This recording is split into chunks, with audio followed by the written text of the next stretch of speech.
তো আল্লাহ রাসূল সাল্লাল্লাহু আলাইহি ওয়াসাল্লাম 9 স্ত্রীর জন্য 9টা কামরা করে দিয়েছিলেন। তো উনি যখন ওখানে থাকতেন, মাঝে মাঝে দূর থেকে কিছু বেদুইন লোকেরা আসতো, যাদের মধ্যে সভ্যতা ভব্যতা আসে নাই। এরা এসে আল্লাহ রাসূল সাল্লাল্লাহু আলাইহি ওয়াসাল্লামকে ডাকা শুরু করতো।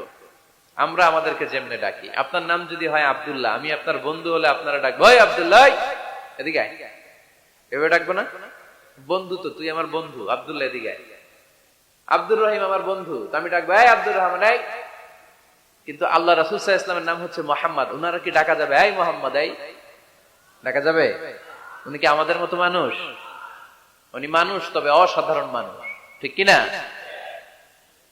তো কিছু বেদুইন এসে দুপুরবেলা রাসূল সাল্লাল্লাহু আলাইহি ওয়াসাল্লাম বিশ্রাম নিচ্ছিলেন, তারা এসে বলতে আরম্ভ করলো, ইয়া মুহাম্মদ, ইয়া মুহাম্মদ, এই মুহাম্মদ এই, বের হও।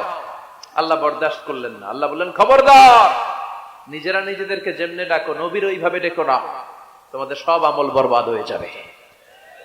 অপেক্ষা করো, অপেক্ষা করো, অ্যাপয়েন্টমেন্ট নাও, পারমিশন নাও, সালাম দাও। কার কথা? চিল্লায় বলতে হবে কার?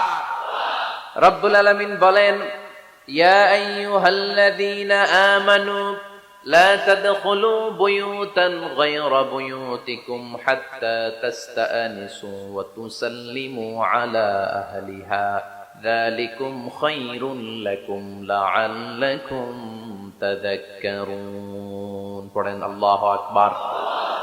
আল্লাহ বললেন, ও বিশ্বাসীরা শোনো শোনো, তোমাদের ঘর ছাড়া অন্য কারো ঘরে যদি যাও, অপরিচিত কারো বাসায় যদি যাও, যাওয়ার আগে অনুমতি নাও আর সালাম দাও।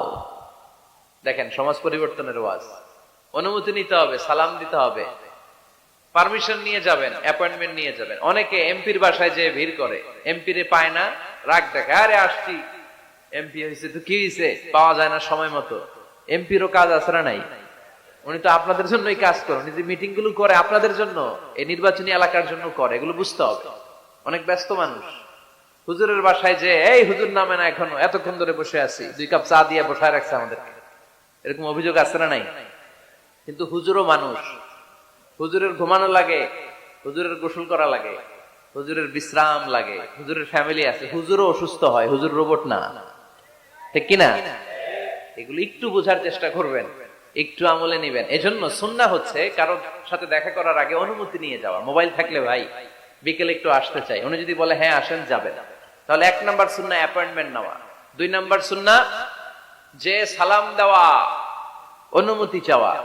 কারো ঘরে হুট করে দরজায় ধাক্কা মেরে ঢোকা যাবে? আগে কি দিবেন? আওয়াজ করে বলেন, আগে কি দিবেন? সালাম। তারপর আপনার নাম বলবেন। কি বলবেন?